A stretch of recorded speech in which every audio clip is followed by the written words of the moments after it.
3 days ago, the most important partnership in self-driving started coming apart. Uber's stock fell more than 4% that afternoon. The partnership behind it is 3 years old. In 2023, Waymo and Uber began working together in Phoenix. Waymo had cars that could drive themselves. Uber had millions of people already opening an app every day. In September 2024, they expanded it. Austin and Atlanta, with Waymo's cars available only through Uber. Uber handled dispatch, cleaning, and the depots. Waymo just drove. And riders liked it. The Austin fleet ran about 100 cars at a 4.9 star rating. This is the fine print from Knowflo. Then it started to go wrong in public. In April, Uber's own chief technology officer posted a video of a Waymo overtaking a city bus in the wrong lane, squeezing past his car. He called it scary. That is a senior Uber executive publicly questioning the safety of the product Uber was selling. In May, Uber's chief executive told investors he had concerns about how robotaxis behave in school zones and around emergency vehicles. He did not name Waymo. That same month, Uber committed more than $10 billion to Waymo's competitors: Nuro, Lucid, Wave, and a partnership with NVIDIA aimed at 100,000 self-driving vehicles. In June, the original deal, the one in Phoenix, quietly ended after nearly 3 years. By the middle of July, the two companies were on opposite sides of robotaxi lobbying fights. And then on Friday, Waymo told Uber it will launch its own app in Austin and Atlanta in January 2028.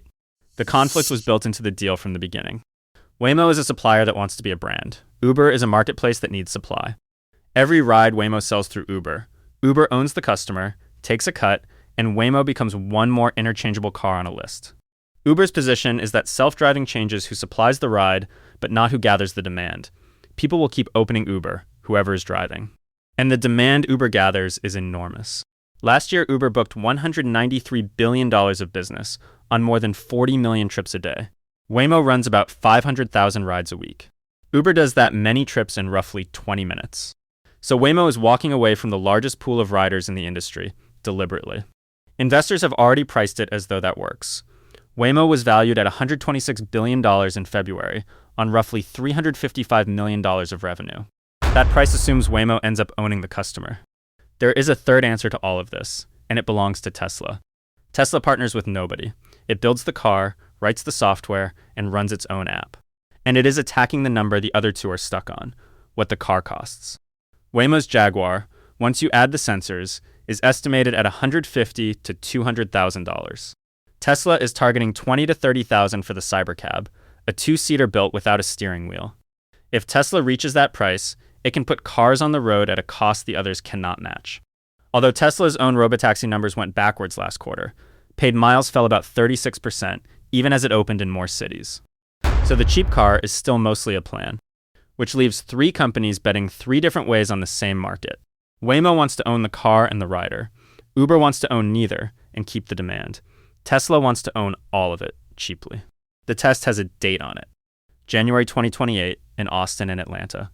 The same streets, the same cars for a while, and two competing apps. Uber keeps hundreds of Waymo vehicles until the contract runs out in May, and it can now put rival robotaxis on its platform in both cities. When you need a ride, do you open Waymo, or do you just open Uber? Whoever guessed right gets a market worth $193 billion a year. That is the fine print. Why your news matters, every morning. Free at knowflo.io.